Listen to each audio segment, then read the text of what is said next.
Hi guys! Welcome back sa akin channel, and for today's video, magkakaroon tayo ng review dun sa mga ginagamit kong skincare products. I know that most of you are already into skincare, siguro kasi clinic ninyo yung video ko, or siguro napilitan lang kayong i-click yung video kasi na-upload ko siya sa Facebook. And these are my skincare, current na skincare products. Ayan, so hindi ko alam kung marami siya, but comment down below kung ganito din yung mga ginagamit ninyo. Ganito siya karami. So, ang daming so. So, syempre, pinakauna kong ipapakita sa inyo yung ginagamit kong skincare, which is ang Snail Repairing Foam Cleanser ng Mizon. Ayan. So, papakita ko lang. Hindi ko alam kung paano siya i-pronounce, but it is Mizon. It says, this foam cleanser with snail's mucus filtrate, and its soft and creamy foam deep cleanses sebum and skin waste. Ayan. So, feeling ko naman maganda din, hindi nag-react o hindi naman ako nag-breakout dito sa aking ginagamit na foam cleanser. So, water-based cleanser then. I also use itong St. Ives Radiant Skin Pink Lemon and Mandarin Orange Scrub. Ayan po. Mahilig ako dun sa St. Ives. Ginagamit ko yung kanilang apricot. Pero ito kasi yung nakita ko, wala ko nakitang apricot, and then nagbe-breakout ako dun sa apricot. Kaya sinubukan ko siya. So far, wala naman pa ako yung super breakout. Yung mga nakikita ninyo ngayon, ito na talaga yung skin ko. And then, after that, after washing na nung face ko, by the way, pagkatapos nito, instead of washing it with cold water, ang ginagamit ko is warm water kasi yun yung nakalagay sa instruction, and I bought this one sa Beauty M&L. Ito sa Watsons. Then after nating mag-cleanse is nagagamit tayo ng toner para dun nga sa pH balance, ma-tone down niya yung skin. Ayan. So, yung ginagamit kong toner is the Klairs or Dear Klairs Supple Preparation Facial Toner. So, eto. Ayan yung ginagamit kong toner. And, ang nakalagay dito, it balances the pH level. It is deep moisturizing and cleanses and soothes.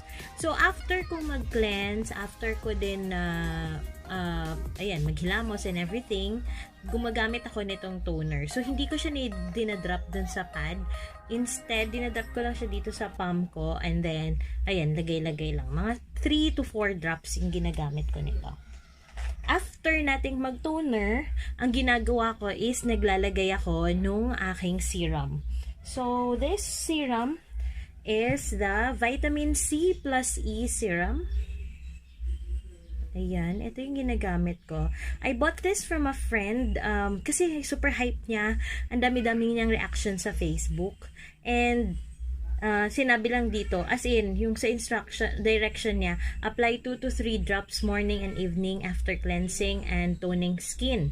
And massage into skin gently until completely absorbed. So, nilalagay ko 1 drop dito, 1 drop, 1 drop, and then ganun lang, into circular motion lang.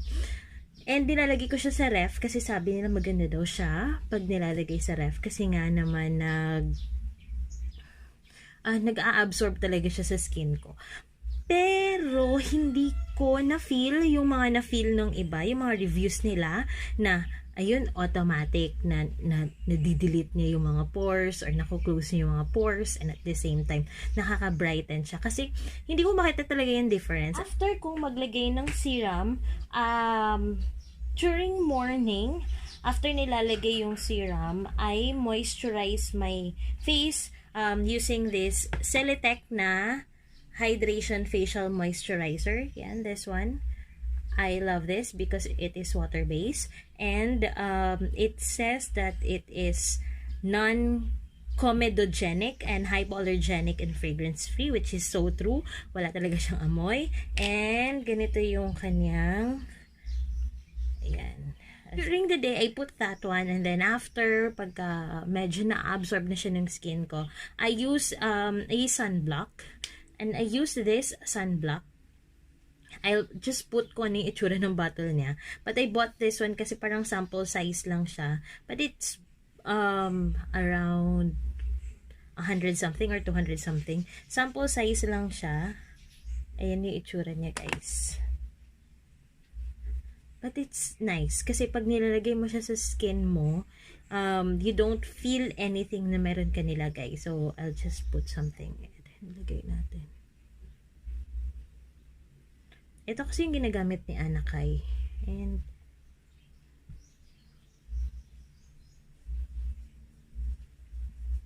so, I put this during the day kasi nga, ang init-init. So, we want to protect our skin from the harmful rays of sun. So, kahit hindi ka lumalabas or nasa loob ka lang ng bahay, you should also put a sunblock. Yun yung mga sinasabi nila because, syempre, humid and at the same time, hindi naman siya nakaka-affect talaga dun sa itsura mo. Something. But, I like it. Yan. Hindi siya din SPF 50++ siya. And gusto ko siya kasi nga na-absorb siya ng skin ko. So, I think I'm gonna be buying yung tube niya after maubos ko to. Because I also have another sunblock, which is this one. I have a tinted sunblock from Bellisima. It is a UV shield. Ayan. Sana naman nag-focus yung camera natin, ano? Yan. From Bellisima, UV shield na collagen cream, SPF 70. Sometimes, I use the Klairs Illuminating Supple Blemish Cream kasi nga meron din siyang SPF, which is SPF 40 PA++. It has UV protection, natural beige color. It evens the skin tone and for daytime use. This one, I also use this one. I believe it is also an original. Parang nirepack lang nila because parang sample size lang siya. Dahil hindi nga lahat nag-work naman sa atin. So, yan, you can use this. And so, for the day na yon, and for evening use naman, ano yung ginagamit ko? Hindi ka na magsa-sunblock kasi wala namang sun pag evening. So, I skip that one and I switch to putting ito, cucumber na mask. I love cucumber na mask or snail mask or anything. Basta mask siya. I also have this one, the aloe vera mask.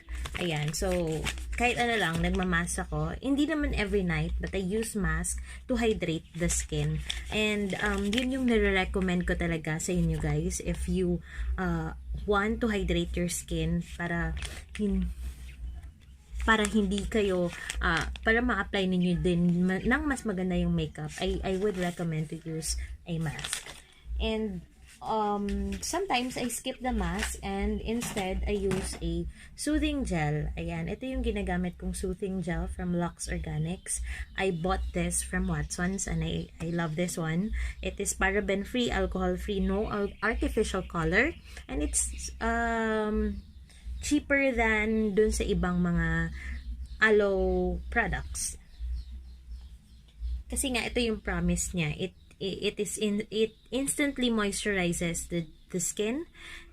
It can also be used for body care and hair treatment for dry hairs and aftershave cream kung lalaki ka, or pwede naman sa mga babae if you shave your underarms na mga hair, or also yung mga sa paa or sa kamay ninyo na malabuhok.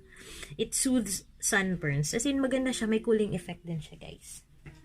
So far, hindi naman ako nag-breakout dito because I don't use it every day naman din. I use it alternatively. Or, after ng lahat ng mga ginawa ko, during nighttime, I use a grape seed essential oil. I use an essential oil. Pwede nyo siyang gamitin directly dun sa skin ninyo, or you can use it, ang ginagawa ko, nilalagay ko siya dito. Parang hinahalo ko siya and then I massage it on my skin. And by the way, I also forgot to tell you that I also use this one. It's from Esfolio. Esfolio, ang arte. Ayan. Ayan. This is the Esfolio Nutri Snail Daily Soothing Mist. Nilalagay ko siya every time I feel na parang nagda-dry na yung skin ko.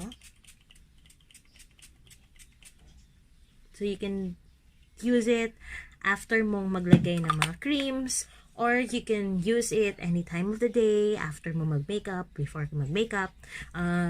It really helps a lot. It says it is a daily soothing mist.